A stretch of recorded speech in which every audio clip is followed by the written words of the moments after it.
Yes, so social media has always kind of been a big thing for me with real estate. I started at KW Metro, Keller Williams Metro, and I was sold a way of real estate that had been done for years, right? Like we're gonna door knock, we're gonna cold call, and I'm 37 today, and when I started real estate, I was in my late 20s.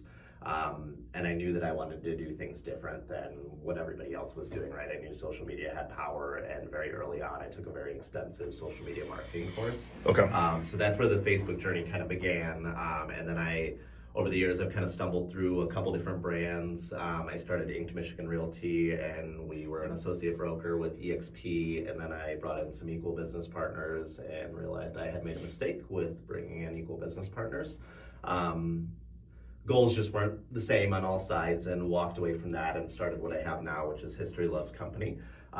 That's where we kind of focus on the telling history stories of Detroit, Pontiac, and beyond. Eventually, I want to grow that into a worldwide network. I want to be able to travel to castles and tell the stories of castles in Europe and different things like that. I'd watch that.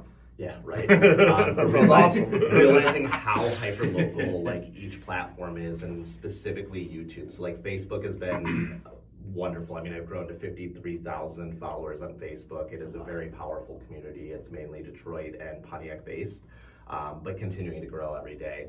With YouTube, I have found that it is so hyper-local that if I do anything outside of Detroit, it flops. So I have to find a way to maneuver outside of Detroit. So I've got a really cool 1840s Ann Arbor listing right now, and my way to kind of maneuver the algorithm for that was doing a Detroit to Ann Arbor series and doing several videos that tie Detroit to Ann Arbor before actually dropping the listing video. So I was able to, I brought up the University of Michigan thing, and that's kind of what that was used for, was to prep the algorithm to transition us from Detroit to Ann Arbor. And it's actually the first time I've tried using this, so it's niche bending is what they call it.